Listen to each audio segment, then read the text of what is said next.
Muy buenos días a todos. Estamos dando inicio al comité GSC correspondiente al 11 de febrero de 2019. Calendario económico de la jornada. Comenzamos con declaraciones de 3 miembros del Banco Central Europeo. En el Reino Unido tendremos ya la publicación del dato de crecimiento económico del último trimestre del 2018, donde se confirma la desaceleración a niveles del 1.3% en términos anualizados o 0.2% en trimestral. Con respecto a la balanza comercial del Reino Unido, y a pesar de esta moderación del crecimiento, continuó creciendo el déficit, fue por encima de lo esperado. El mercado anticipaba 3 billones de libras, fue de 3.2 billones de libras. Con respecto a la producción industrial, se contrajo más fuerte de lo esperado, casi el doble. El mercado anticipaba 0.5%, fue de 0.9%, es decir, todos estos datos muy malos para el Reino Unido. En México estamos esperando más adelante la publicación de cifras del sector industrial. En Estados Unidos tenemos declaraciones del la Reserva Federal, un nuevo miembro, Bowman, y en China ya nos dieron a conocer cifras sobre reservas internacionales que hablaremos en este momento, las cuales aumentaron por segundo mes consecutivo en el mes de enero, dando una percepción de tranquilidad por parte de los inversionistas, teniendo en cuenta las conversaciones comerciales que han venido adelantando con los Estados Unidos. En Europa, la Unión como tal está estudiando incluir a Panamá y Arabia Saudita en una lista negra de países que se consideran no hacen suficiente para controlar el lavado del dinero y la financiación del terrorismo. Obviamente dentro de Europa los pesos pesados, Reino Unido, Alemania, Francia, Italia y España, se están oponiendo a que Arabia Saudita y Panamá sean incluidos en esta lista negra, pues obviamente tienen intereses con esos países.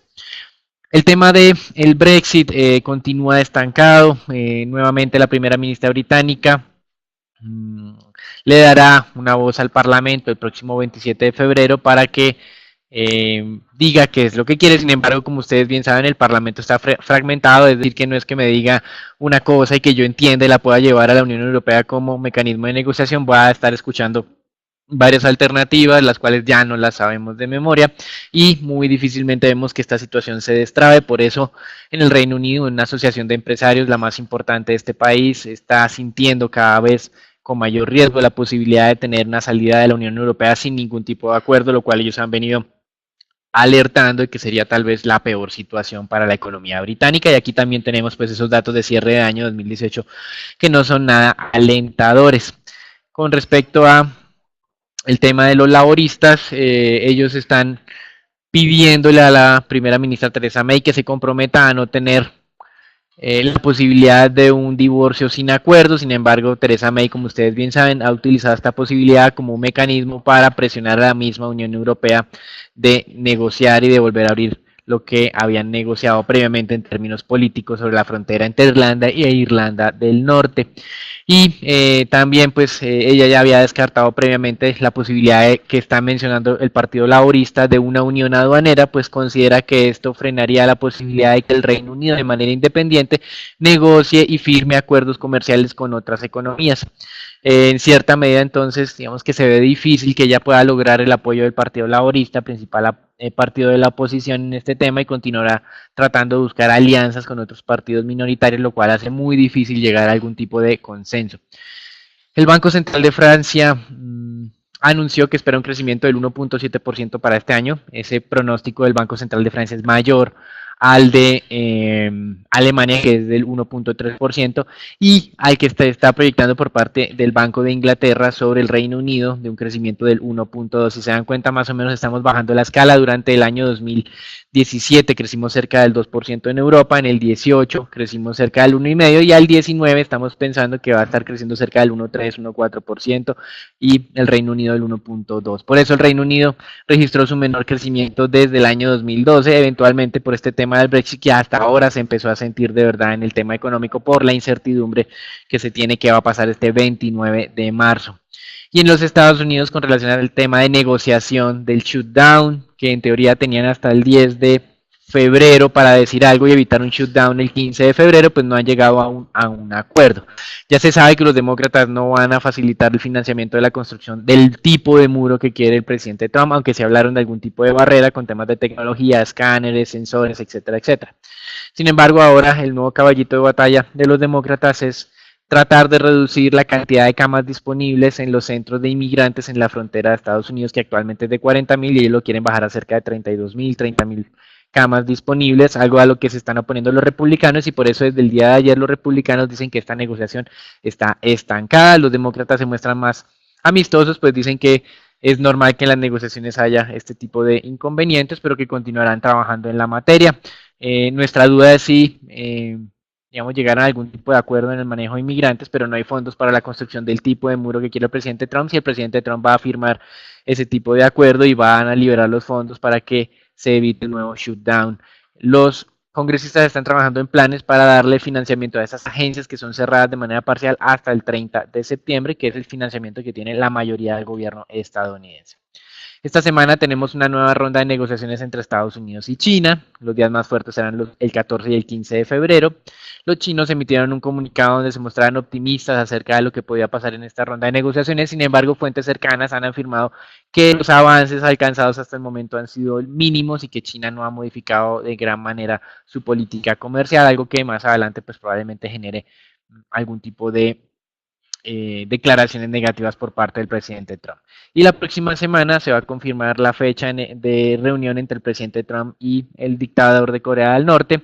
Recuerden que en el discurso del Estado de la Unión, el presidente Trump hablaba del 27 y 28 de febrero como fechas tentativas para una reunión en el país de Vietnam, entre estos dos líderes de países.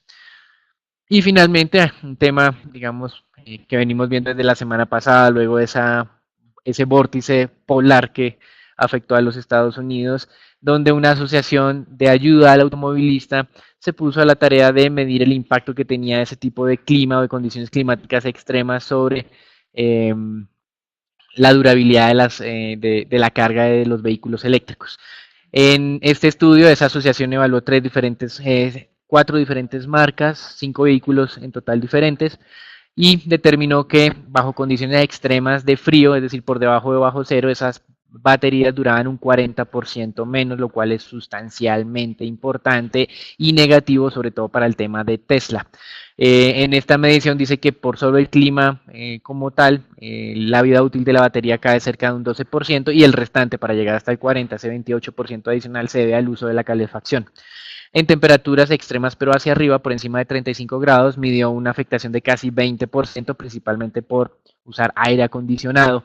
Tesla desestimó estos impactos, dice que en condiciones de temperaturas altas el efecto sobre la durabilidad de la batería solamente es el 1%, pero no hizo ningún tipo de pronunciamiento acerca de condiciones extremas con temperaturas bajas. En Brasil, los agricultores han manifestado que se está frenando las ventas de soya, pues por la preferencia de China en estas conversaciones comerciales de comprar productos estadounidenses que para el 1 de diciembre habían alcanzado unos inventarios históricos, obviamente por esa guerra comercial entre ambos países. También las ventas brasileñas se han venido afectadas por el fortalecimiento del real. Y en Chile se tuvo que declarar la emergencia en la parte norte del país por fuertes lluvias. Recuerden que el fenómeno del Niño en Sudamérica tiene dos impactos diferentes. En la parte norte, principalmente Colombia, hay sequía y en la parte sur, lo que es Argentina y Chile y parte de Perú, tenemos excesos de lluvias. También esto afecta a lo que es Uruguay y la parte sur de Brasil. Con respecto a los mercados accionarios, están habiendo esta semana con algún tono positivo, especialmente en China, que salió de ese feriado semanal por la celebración del Año Nuevo. La variación positiva en China fue cercana al 1.4%, en Estados Unidos y en Europa también mantenemos una dinámica positiva a la apertura de la semana. Y de acuerdo al Bank of America Merrill Lynch, en la semana terminada de miércoles a miércoles de la semana pasada hubo flujo importante de fondos institucionales hacia mercados emergentes con inversiones de 4.3 billones de dólares en acciones. Probablemente lo que dice Bank of America Merrill Lynch es que el cambio de lenguaje de la Fed está haciendo que los inversionistas sean más agresivos. Recuerden que la semana pasada hablábamos de liquidación de acciones en Estados Unidos, pero lo que estamos viendo es que parece que hay un cambio hacia los mercados emergentes o de mayor riesgo. Buenos días, el S&P nos registró variaciones importantes en la jornada del día viernes cerró sobre los 1708 puntos aproximadamente en un entorno de menor aversión al riesgo, donde el VIX retrocedió un 2,6%. El día de hoy los futuros se valorizan levemente a pesar de mayores temores de un posible shutdown, teniendo en cuenta de que hay un menor optimismo para lograr un acuerdo entre los demócratas y los republicanos, y donde principalmente se estancan por diferencias en políticas de detenciones migratorias. Además, el mercado se mantiene a la espera de una reanudación de las conversaciones comerciales entre Estados Unidos y China, lo que podría favorecer a los mercados accionarios. A la fecha han reportado 344 compañías, donde se puede ver una sorpresa del 72% en utilidad y aproximadamente el 59% en ventas. Es decir, se puede ver un mayor comportamiento en sorpresa de utilidad que de las ventas. A la jornada de hoy no hay relevantes reportes de resultados. En cuanto al dólar, el dólar se sigue fortaleciendo y registra un máximo de 2 semanas. El DXY se aproxima a las 97 unidades. Principalmente un entorno deflacionario global, esto da fortalecimiento al dólar, teniendo en cuenta un mayor temor de una posible recesión mundial, teniendo en cuenta esos datos previos, como lo mencionaba Daniel, de la Unión Europea y del Reino Unido. La libra esterlina muestra una segunda jornada consecutiva debilitándose fuertemente, luego que el PIB mensual del Reino Unido mostrará señal de una posible recesión en términos mensuales, donde se contrajo un 0,7%, contrario a una expansión del 0,2% esperado por el mercado. Por otra parte, Theresa May espera conseguir mayor tiempo para lograr un acuerdo Brexit, donde rechazó recientemente la idea de los laboristas de acordar una unión aduanera con la Unión Europea. En resumen, podemos ver como tal, el dólar se fortalece fuertemente contra las principales, contra todas las divisas mundiales, teniendo en cuenta eh, agentes buscando activos refugio, teniendo en cuenta esos datos macros conocidos recientemente. Eso fue todo por el mercado de divisas, los dejo con el mercado de commodities con Daniel. Temas de petróleo, dos anuncios interesantes. El primero, las declaraciones del ministro de Energía de Emiratos Árabes, afirmando que hubo un muy buen cumplimiento en la meta de recorte de la OPEP más Rusia, y que esperaba que este tipo de ajuste sirviera para equilibrar el mercado petrolero durante este primer trimestre de año. Y por otro lado, hemos venido ya por varios comités mencionando que las sanciones a Venezuela han venido o mejoraría la demanda de crudos pesados de otros países de América Latina, entiéndase el tema colombiano, y ya hay, digamos, unas mediciones en términos de precio. La primera de ellas tiene que ver con un tipo de crudo colombiano agrio, crudo Vasconia, lo llaman así, donde el diferencial frente a otros crudos se ha reducido en $5 desde que comenzaron las sanciones a Venezuela, es decir, sin necesidad de que el precio del crudo suba, el costo del crudo o el precio del crudo colombiano ha venido mejorando. Eso también le ha pasado a Ecuador, donde uno de sus tipos de crudo agrio Ecuador ha venido mejorando y ese diferencial frente a otros petróleos ha descendido en cerca de $2 el barril. Eso es todo por ahora, los dejamos con Raúl.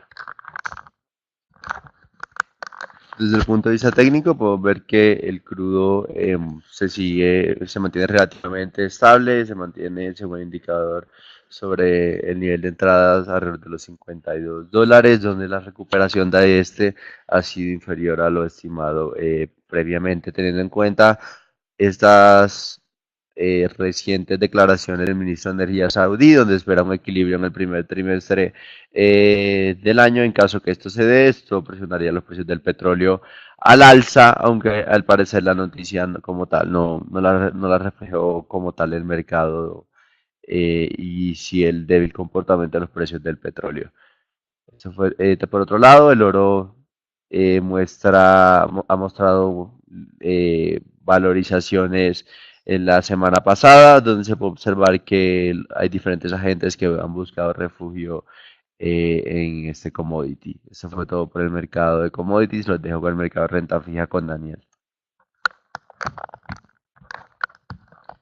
En renta fija hay algo de reversión luego de las valorizaciones de la semana pasada. Recuerden que el día miércoles y jueves de la semana pasada teníamos un mercado accionario a la baja y algo de compras en renta fija. El viernes pasado cerró no tan fuerte ese tema a la baja, incluso hubo algunas valorizaciones.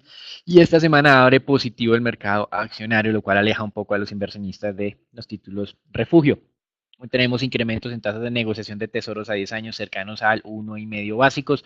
No es muy grande, igual las tasas de negociación en Estados Unidos siguen muy bajas desde un contexto de cómo están las tasas de corto plazo. El spread sigue siendo bajo y por eso es que mencionamos la semana pasada que esos modelos de probabilidad de recesión que tienen en cuenta la forma de la curva de rendimientos dan una probabilidad alta de casi un 25%.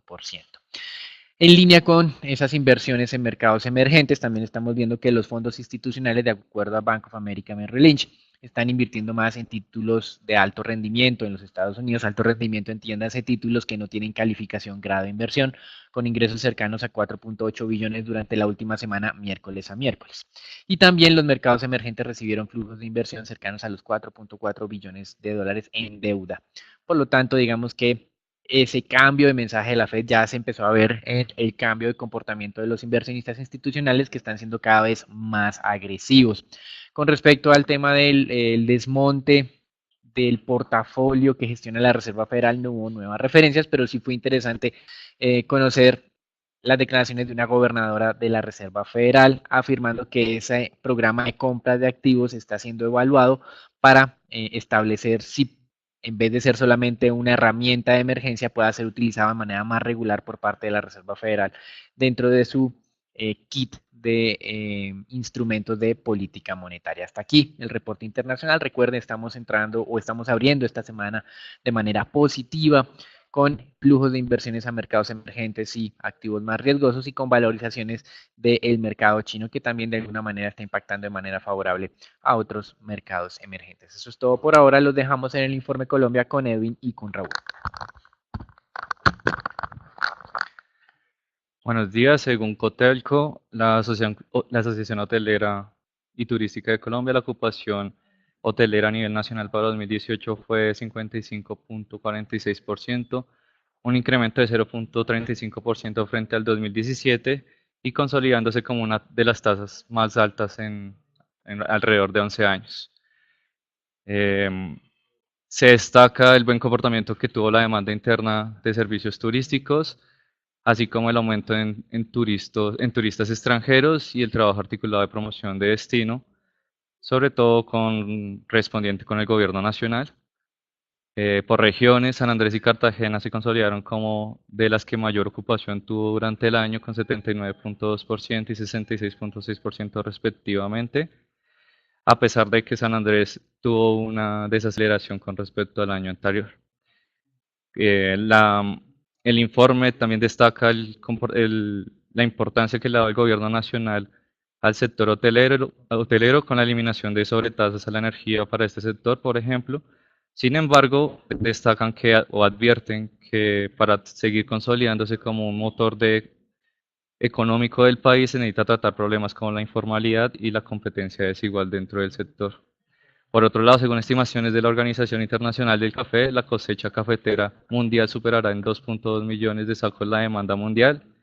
Esto quiere decir que em, los precios se presionarían a la baja, dado que pues hay una mayor oferta que la demanda.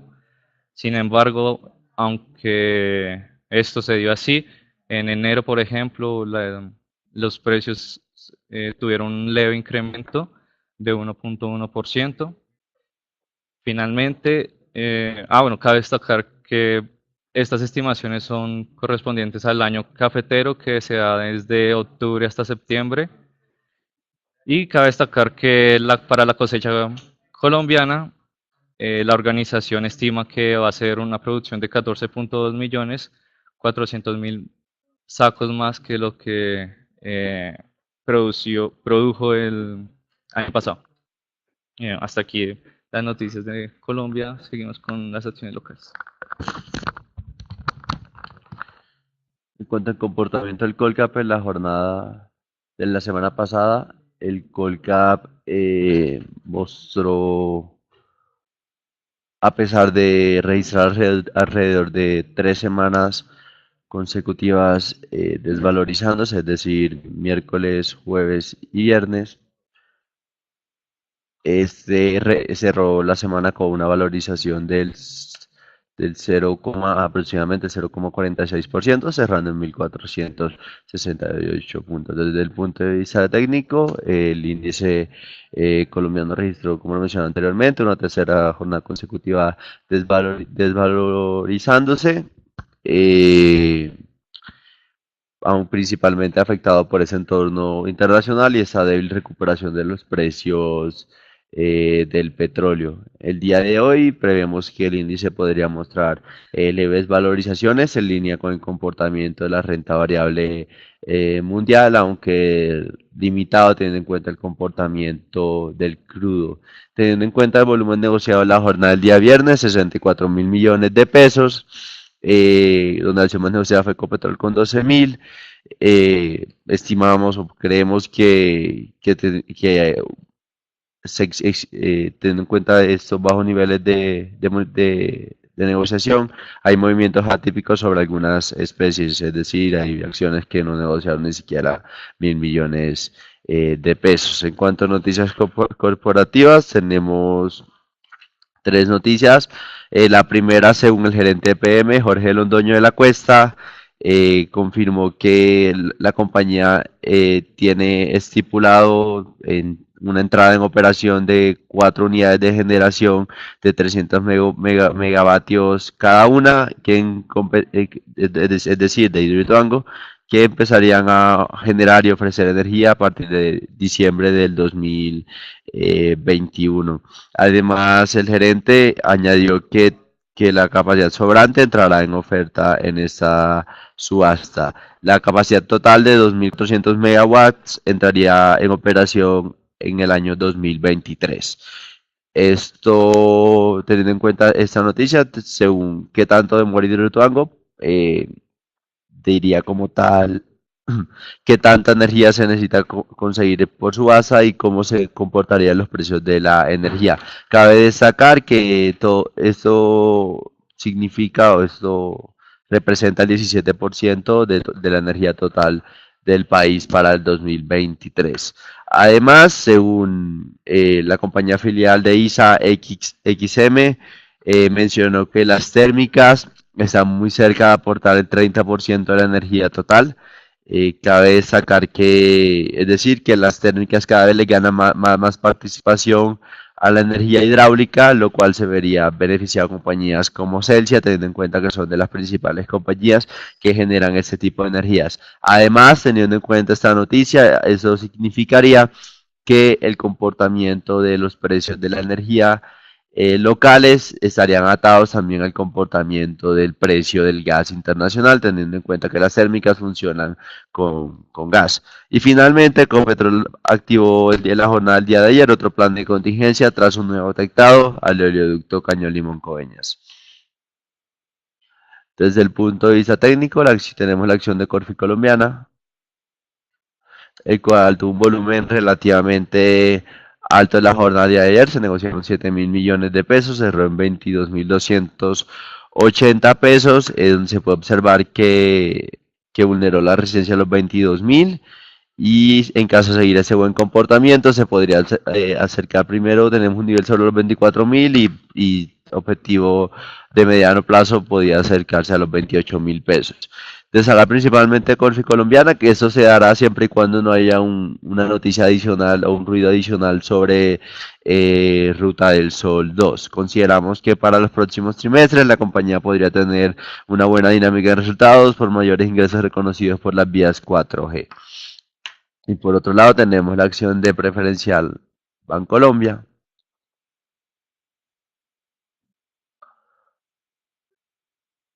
la cual se acercaba a su máximo histórico, aunque las últimas dos jornadas ha mostrado un leve descanso en línea con el comportamiento accionario mundial. Esperamos que en la medida que la compañía observe un mejor comportamiento de la calidad de la cartera, puntualmente la corporativa, y una mejor dinámica de crecimiento de la cartera, la acción podría vulnerar ese máximo histórico, teniendo en cuenta que que las provisiones en el trimestre anterior fueron cerca de 1 billón de pesos. Es decir, si empiezan a haber una mejora en términos de provisiones, Bancolombia como tal podría vulnerar sin problemas ese máximo histórico. Eso fue todo por el mercado accionario. Dejo con el mercado de dólar con Edwin.